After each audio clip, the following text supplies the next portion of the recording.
بسم اللہ الرحمن الرحیم نحمدہ ونصلی علی رسولہ الکریم۔ حضرت حکیم الامت مجدد ملت حضرت مولانا شاہ اشرف علی تھانوی صاحب رحمۃ اللہ علیہ کے ملفوظات ہیں، یہ کل پڑھے تھے لیکن دو ملفوظات کو دوبارہ پڑھنے کا دل کرتا ہے۔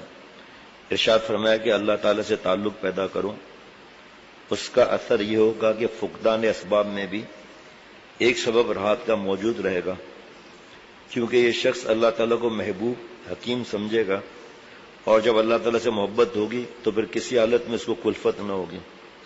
اس کی مثال یہاں نہیں لکھا، حضرت تھانوی رحمۃ اللہ علیہ مثال دیتے ہیں کہ بہت دنوں کے بعد کسی سے ملاقات بھی، دوست سے، زبردست دوست ہے، اس نے گلے لگا کر زور سے دبایا تو وہ کیا کہے گا؟ مجھے چھوڑ دو، اسے تکلیف ہوگی، وہ کہے گا اور دبا، چھوڑنا بھی نہیں۔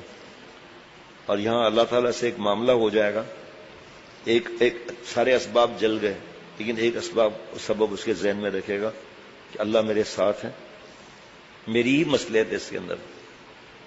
فرمایا کہ اب یہ اس کو دوبارہ زیادہ پڑھنے کا دل کر رہا ہے، اس کو بھی پڑھ لیا، لیکن مصیبت کو ہلکا کرنے کی ایک تدبیر یہ ہے کہ اپنے گناہ کو یاد کریں، دوسری تدبیر یہ ہے کہ مصیبت کے ثواب کو یاد کریں، تیسرے یہ سمجھے کہ مصیبت سے ایمان کی آزمائش ہے کہ آیا اس میں ایمان ہے یا نہیں، چوتھے یہ کہ ابدیت غالب ہو جاتی ہے اور دعویٰ اور غرور اور تکبر کا میل کچیل معلوم ہو جاتا ہے اور اپنی حقیقت منکشف ہو کر سامنے آ جاتی ہے کہ آدمی کو کوئی بھی دعویٰ نہ کرنا چاہیے۔ پانچویں یہ کہ مصائب میں استحضار عظمت الہی کا ہوتا ہے اور اس کے مقابلے میں اپنا عجز زیادہ منکشف ہوتا ہے، بس مصائب سے انسان پر ابدیت کا غلبہ ہوتا ہے اور ابدیت اعلیٰ مقام ہے۔ سبحان اللہ، لکھ لیجیے گا ذرا اس کو، غم دکھ کے اندر ملانا ہے اس کو، ٹھیک ہے؟ مجھے اپنی ڈائری میں بھی لکھنا، صفحہ 373۔ ارشاد فرمایا کہ مصیبت کے وقت صبر مطلوب ہے کہ اس کو خدا کا تصرف سمجھ کر راضی رہے کہ وہ مالک ہے، جہاں چاہے اپنی تجلی دکھلائے۔ اس کو ذہن میں رکھے کہ اللہ تعالیٰ حاکم بھی ہیں، حکیم بھی ہیں، اور دل میں خدا سے شکایت نہ لائے، نہ ظاہر میں زبان چیت کرے، نہ باطن میں زیادہ بولے۔ فرمایا کہ جس مصیبت سے انقباض اور پریشانی بڑھے وہ تو گناہوں کی وجہ سے ہے، اور جس سے تعلق معاملہ میں ترقی ہو، تسلیم و رضا زیادہ ہو، وہ حقیقت میں مصیبت نہیں، گو صورت مصیبت ہو، اور صورت مصیبت رفع درجات اور امتحان محبت کے واسطے بھی ہوتی ہے۔ ایک تو ہے کہ کبھی کوئی تکلیف، کوئی پریشانی آئے تو معصوم تو نہیں ہے، لیکن دل میں ایک کیفیت آتی ہے کہ بھئی کس جگہ ہے، کیا ہے، الحمدللہ نماز بھی ہو رہی ہے، اگرچہ گڑبڑ والی ہے۔ پھر جو اگر ہم پر کوئی مصیبت آئے تو ہم سمجھیں گے کہ ہمارے گناہوں کی نوسط ہے، استغفار بڑھا دیں گے۔ دوسرے کی مصیبت نظر آ جائے تو یہ سوچنا اس کے درجات بلند ہونے کے لیے آ رہی ہیں، اور اگر ایسی تکلیف ہو تو پھر اپنے لیے بھی یہی سوچیں کہ بھئی مجھے صبر کرنا چاہیے، اللہ تعالیٰ شاید کوئی چیز اور عطا فرما دیں، ورنہ میں کیا کر لوں گا میں۔ اور ایک حضرت نے فرمایا مجبوری کا درجہ ہے، ارے بھائی کیا کریں، اب تو مجبور ہیں۔ فرمایا یہ نہیں، ارے بھائی کیا کریں، جا دل تجھے چھوڑا، جدھر وہ ہیں ادھر ہم بھی۔ جناب سبحان اللہ، کیا بات ہے۔ دوبارہ عرض کر لیتا ہوں، جس مصیبت سے انقباض اور پریشانی بڑھے وہ تو گناہوں کی وجہ سے ہے، بے چینی، پریشانی، بک بک کرنے لگے اور نماز بھی نہ پڑھے جوش میں آ کے، اور جس سے تعلق مع اللہ میں ترقی ہو، تسلیم و رضا زیادہ ہو جو فرض ہے، وہ حقیقت میں مصیبت نہیں، گو صورت مصیبت ہو، اور صورت مصیبت رفع درجات اور امتحان محبت کے واسطے بھی ہوتی ہے۔ ارشاد فرمایا کہ بعض اوقات حق تعالیٰ اپنے کسی مقبول بندے سے کچھ لوگوں کو بدگمان کر دیتے ہیں تو وہ ان کو برا کہنے لگتے ہیں۔ اس میں ان کی مصلحت یہ ہوتی ہے کہ توجہ الی اللہ اور زیادہ بڑھ جاتی ہے۔ سبحان اللہ۔ لوگوں کو حضرت معرومی رحمۃ اللہ علیہ فرماتے ہیں کہ لوگوں کو تیرے ساتھ اس طرح بد عادت کر دیتے ہیں تاکہ تجھے مجبور اور اس کو اللہ تعالیٰ کی اپنی جانب کر دیں۔ ایک صاحب نے تحریر کیا کہ میرا لڑکا آوارہ ہو گیا ہے، مجھ کو اس کی بہت پریشانی ہے، کیا تدبیر کروں؟ میں نے یعنی حضرت تھانوی رحمۃ اللہ نے جواب میں لکھ دیا کہ تدبیر تو کرو، مگر اس پر ترتب ثمرات کا انتظار نہ کرو، ثمرے کا انتظار نہ کرو۔ رفع پریشانی کی تدبیر بجس اس کے اور کچھ نہیں کہ تدبیر تو کرتا رہے مگر ترتب ثمرے کی فکر چھوڑ دے۔ یہ جواب نصوص کے مطابق ہے۔ کوئی آزاد مشرب ہوتا ہے تو لکھتا ہے کہ تدبیر ہی چھوڑ دو، مگر یہ حق شفقت کے خلاف ہے۔ باقی رہی فکر ثمر کی، سو بات یہ کہ اگر محبوب حقیقی سے دل لگ جاوے تو ایسی سب فکریں آپ سے آپ چھوٹ جاویں۔ میں فرمایا کہ الہی بخش صاحب رئیس میرٹھ حکیمانہ دماغ رکھتے تھے۔ انہوں نے ایک بڑے کام کی بات فرمائی کہ لوگ معاشی پریشانیوں کو دور کرنے کے لیے اس کی تو بہت فکر کرتے ہیں کہ آمدنی بڑھائیں، جو عادتاً ان کے اختیار میں نہیں، مگر اس کی فکر نہیں کرتے کہ خرچ گھٹائیں، خصوصاً غیر ضروری اخراجات کو بہت کم کریں، حالانکہ یہ ہر ایک انسان کے اختیار میں ہے۔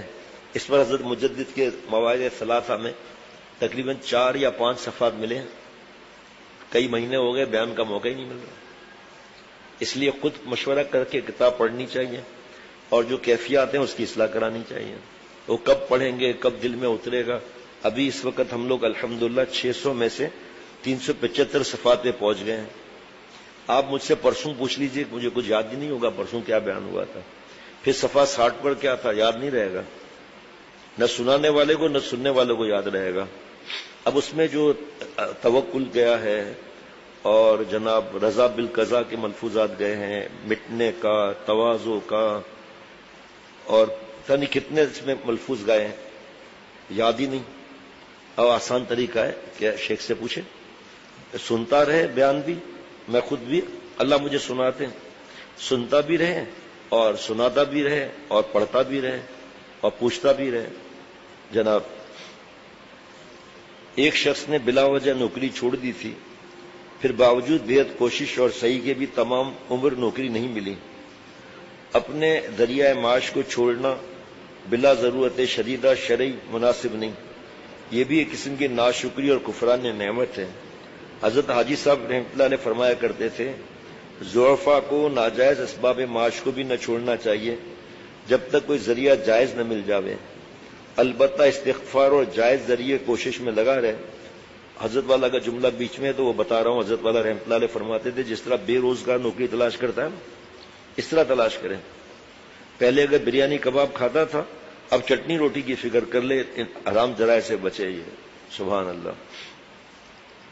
اور حکمت یہ بیان فرمایا کرتے تھے کہ اب تو معصیت ہی میں مبتلا ہے، اسباب معاش چھوڑ دینے کے بعد افلاس ہوگا اور اس سے جو پریشانی ہوگی اس میں اندیشہ کفر کا ہے، اور اب معصیت وقایا ہو رہی ہے کفر کا۔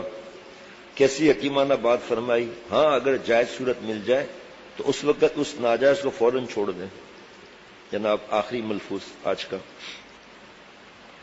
تنگی اور مصائب کے دور ہونے کا ارادہ ہی چھوڑ دیا جائے، بلکہ موجودہ پریشانی ہی کے لیے اپنے کو آمادہ کر لیا جائے کہ اس میں اللہ کی طرف سے خیر ہے۔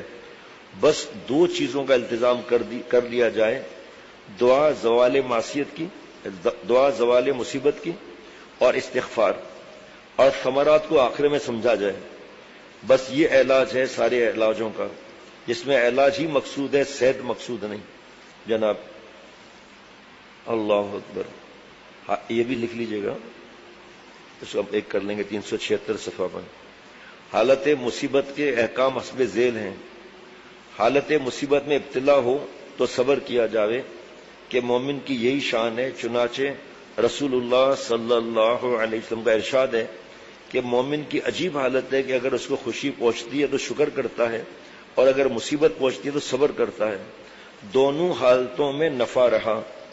نمبر 2، خدا کی رحمت سے مصیبت میں مایوس نہ ہو، بلکہ فضل اور کرم الہی کا امیدوار رہے، کیونکہ اسباب سے فوق بھی تو کوئی چیز ہے۔ تو یہ یاس کی بات وہ کہیں جس کا ایمان تقدیر پر نہ ہو۔ اہل دین کا طریقہ تو رضا بالقضاء میں ہے۔